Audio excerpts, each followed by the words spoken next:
Hello and welcome back to Inside the USFL, a podcast giving you an inside look at the USFL from someone on the inside.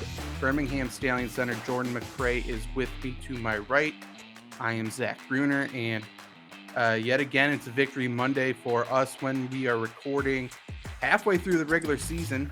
It's gone by pretty quickly, but you guys are, 5-0, couple game lead in the division, which has to feel good considering the top two teams from each division make it to the postseason. But how are you doing? How are you feeling after just winning yesterday afternoon? Feeling really good. Got some things going on offense. A lot of room for improvement still, which is a good thing. But like we say every week, even if you can improve with OW, it's always a good thing. So just looking forward to the task at hand this week.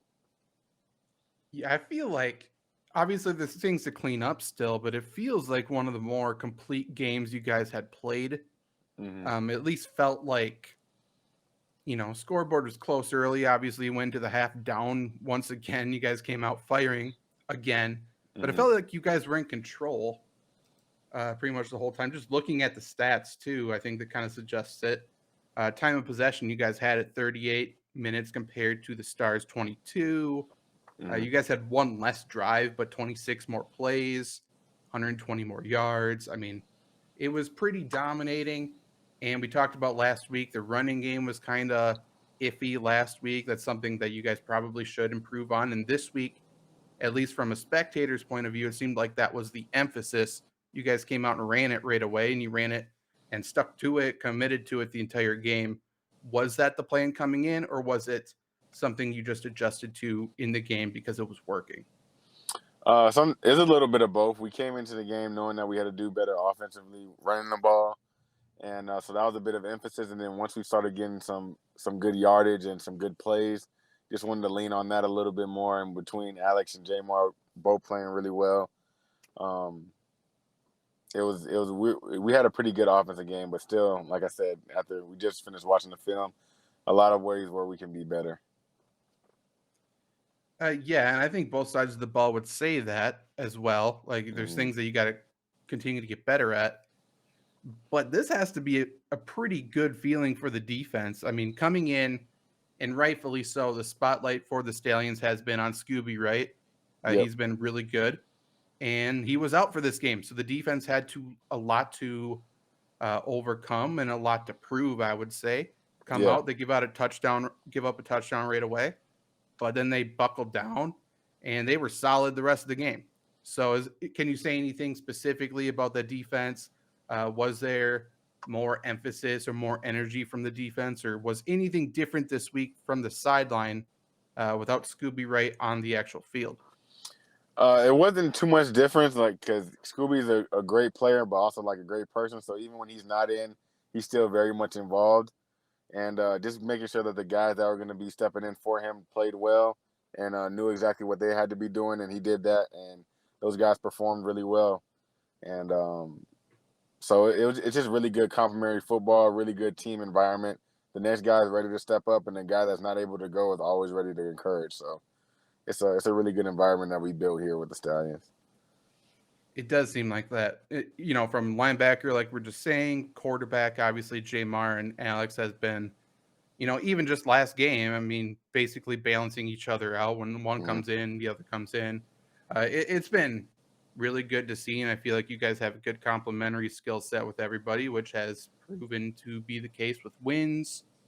Talking about running the ball, though, obviously, to your point, did well, stuck to it. I think yesterday it seemed like it was hot out for you guys. Was it hot out? Yeah, it was hot. It was a hot one yesterday. So, like, when you are pounding the ball from start to finish, like, can you talk about what that does for an offense when you are running the ball like that for 4 quarters? It's hot out. Does it build momentum? Does it just wear down the defense? Or what's your overall thoughts with that? I like to think it does a little bit of both. Handing the ball off is much safer than throwing the ball around all game. And when you can rely on the offensive line and they're the ones that are jump starting the offense, I think it's an easier way to emphasize the pass later in the game and get those linebackers up on up so the middle of the field is open. and just have the safeties ready to play the run and not so much about the pass. It's just really good complementary football. We have a lot of good playmakers on the outside, so we know as an offensive line and as a unit, if we can run the ball well, then we're gonna have our pick of what we really want to do. Stars showed a lot of, fairly light boxes, I think. Mm-hmm. And it goes to the point, you guys have good quarterbacks and great receivers on the outside, so you can't really stack the box on you guys anyways. Are you given any, not really responsibility, but are you given any say when you get up to the line of scrimmage? You can call out, like, maybe just the mic is in the box, no one else is there. Can we just check to a dive or anything like that? Or is that pretty much all on the quarterback? That's usually all on the quarterback. We can go back to Jamar or Alex and tell them, hey, this is what I think we can do. But usually, if a play is going to be changed, like an entire play, like we might change who we're going to based on where they're going to be blitzing. But changing the actual play, that's all on Jamar and Alex. Gotcha. As the weeks continue, I feel like we are now seeing a bunch of roster changes. I think this week there was a lot of kicker changes, especially people just wanting to figure things out. For you guys, you guys had a pretty big addition in the backfield. You had Bo Scarborough come in, obviously an Alabama guy, massive running back. He's a big dude, pounding the rock, definitely going to help you guys in short yardage. Pee Wee and Bama. I'm not sure if it's Pee Wee Herman, but you might want to watch out for the movie theaters if it is, I guess. He just wants to know what your thoughts are on Bo Scarborough joining the team. How's he fitting in? Everything like that. He's gelling really well, man. Picking up the offense from a fundamental standpoint really well, also. And the more comfortable he gets, the more playing time, more touches he's gonna get.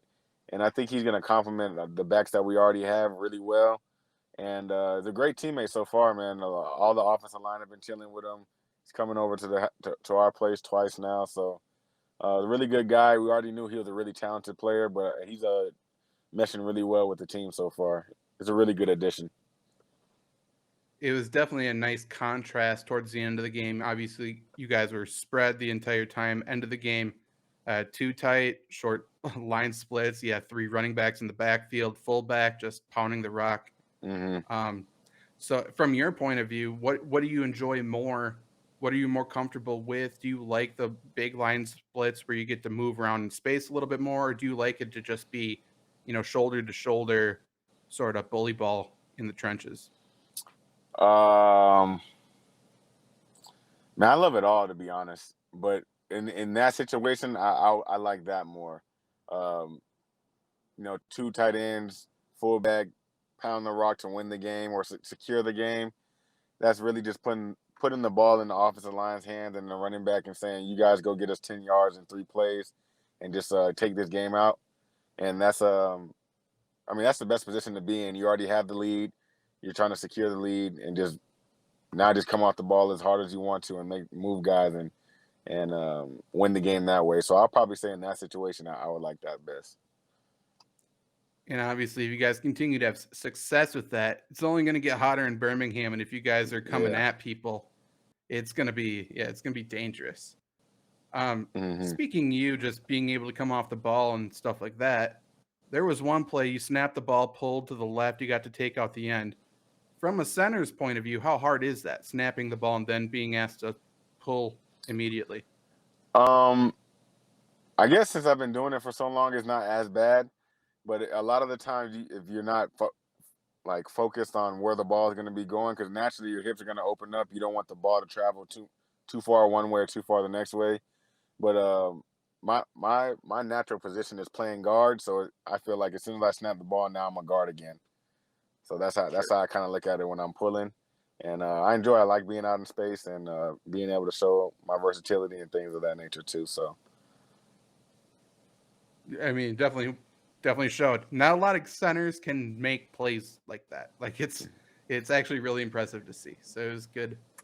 Once again, obviously, Albert Mondego wants to know. He has a few questions, but okay. Let's start with this one. We talked about your routine before games before.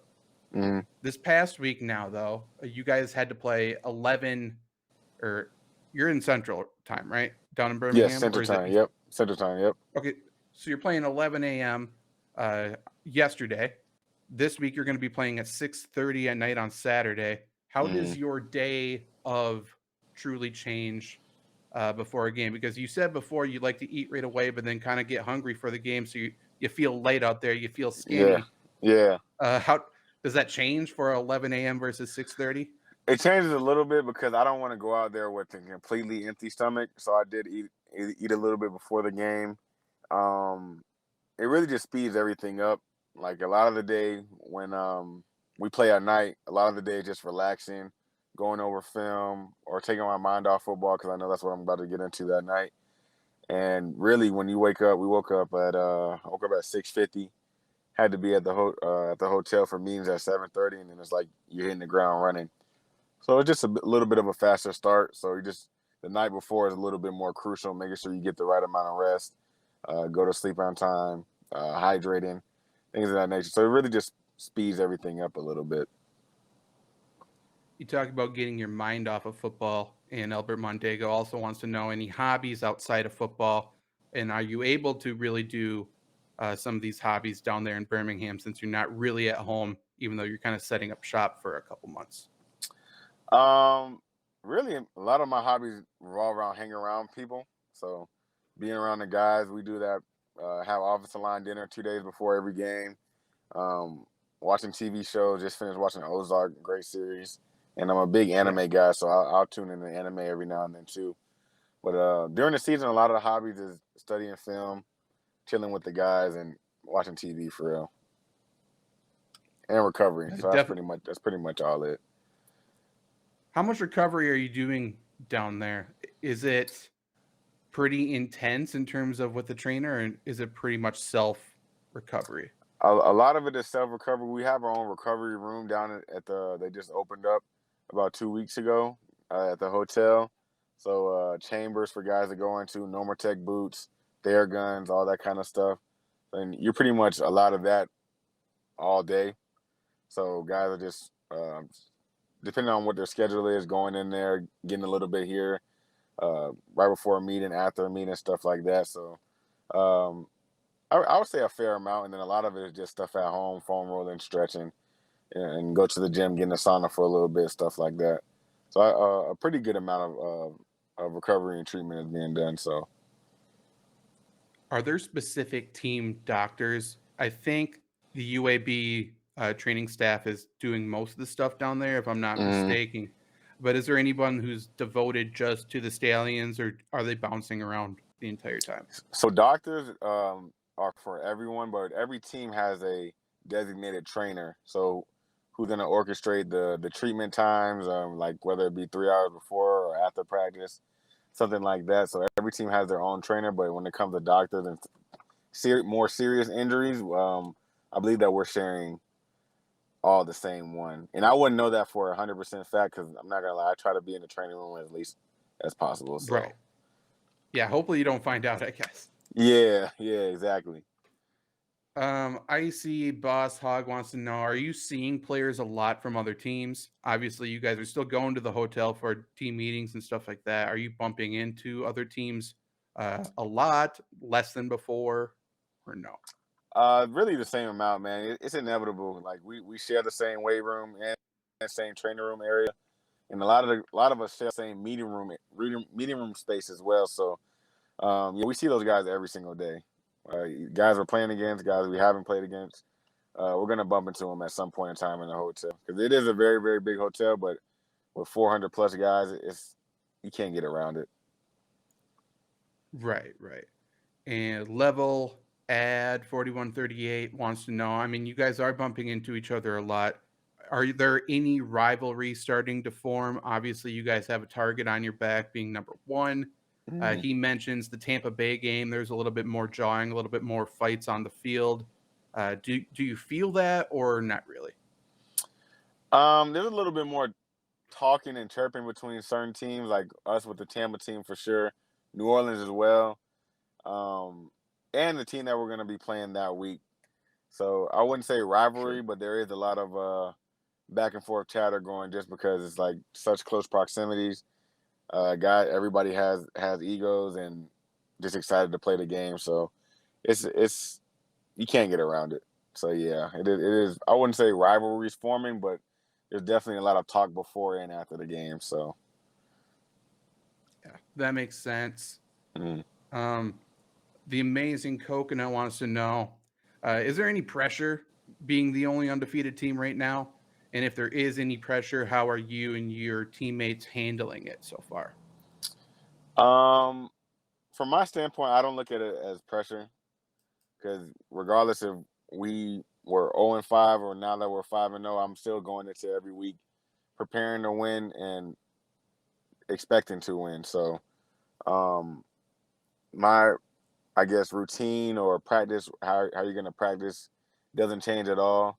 It's just we are experiencing a little bit of success, and we just gotta keep doing the same thing that we've been doing to stay successful and keep getting better also. So not really that much of a pressure from my standpoint, at least. I'm not sure how other guys would think about it. Sure. And last week, obviously, we talked about how you guys had that illness. So it was a little bit weird. There's people out coming back and forth. And you guys already have a pretty small roster, anyways. PSN TG Big wants to know, with limited roster spots, do you think there's any possibility that we start seeing two-way players? Or just additionally, has there been any players asked to practice out of position, like significantly, just to fill in holes yet?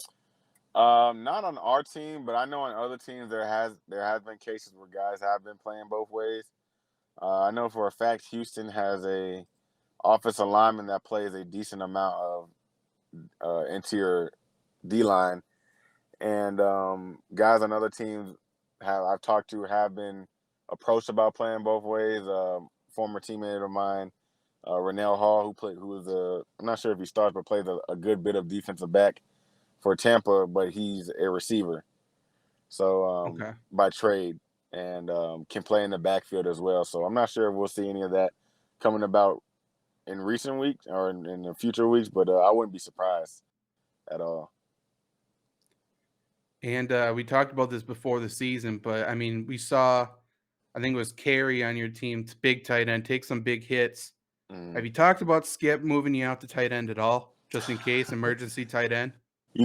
Every chance I get to mention it, I do. So I'm not sure Good. how much he listens to it.